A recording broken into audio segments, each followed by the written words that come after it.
आज मी रव्याचे अप्पे बनवताना चक्क त्यातून धूर बाहेर काढला. तर कसं ते तर पुढं बघाच.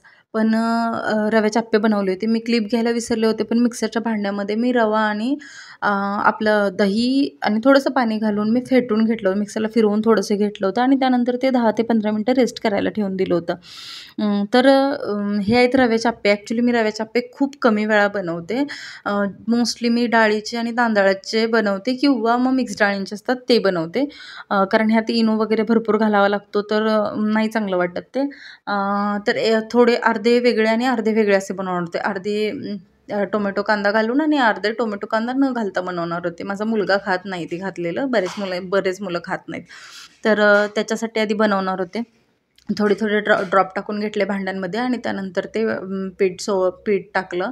असं मला एक्सपेक्टेड तेवढे काही फुलले नाहीत, पण स्पॉन्जी झाले होते, छान झाले होते. असं लाईट वेट हलके जसे लागतात तसे लागत होते. तांदळाचे एवढे लाईट वेट लागत नाहीत, पण ॲक्च्युअली ते हेल्दी वाटतात ह्याच्यापेक्षा. मला का माहिती नाही. माझ्या आता झाकण ठेवण्याची कसरत बघा तुम्ही. हे झाकण बसतंय, ते झाकण बसतंय की हे झाकण बसतंय. रागारागाने घेतलं मोठं ताट आणि ठेवून दिलं त्याच्यावर. मग मी झाकण्या ट्राय करत बसले होती कोणती बसते त्या. एक बॅच थोड्याशा आप्यांची करून दुसऱ्यामध्ये मी कांदा, टोमॅटो आणि मिरची, कोथिंबीर आणि बऱ्याच म्हणजे आपण शिमला मिरची, गाजर वगैरे हे पण टाकू शकतो. पण माझ्याकडे ते नव्हतंच आणि आलं होतं, तर मग आलं किसून टाकलं. हे दाताखाली आलं की मस्त लागतं, यासाठी मी टाकते त्यामध्ये आलं. तर हे पहिलं वेळेचं झालं होतं. मग म्हटलं ते नंतरचं भाजीवाला आहे ते सेपरेट करू, कारण समजणार नाही ना हे कोणते आणि ते कसले अप्पे ते. तर माझ्याकडे अक्षरशः कोथिंबीरसुद्धा नव्हती घालायला. ह्यामध्ये ना कोथिंबीर तुम्ही घालाच आणि जिरे थोडेसे घाला. खूप छान लागतं ते तसं घातलं तर. तर असं मस्त स्पॉन्जी झालेत. तुम्हाला बघून पण लक्षात येत असेल की जेवढं दाबेल तेवढं दबतायत ते अप्पे, असे आतमध्ये जातायत. तर मी फर्स्ट बॅच काढून घेतली. ती मुलाच्या टिफिनसाठी साईडला ठेवले. ही सेकंड बॅच टाकली आणि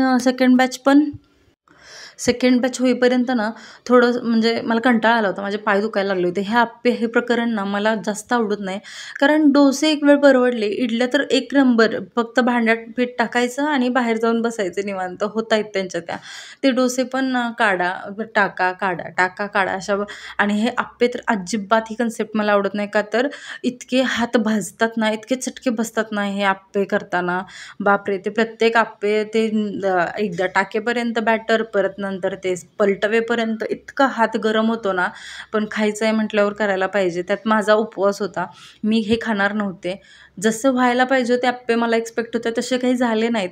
आता ते माझा उपवास असल्यामुळे झाले नाहीत की काय माहिती. मग हे चटणीसोबत मी खायला दिले, आपले नारळाच्या चटणीसोबत खायला दिले.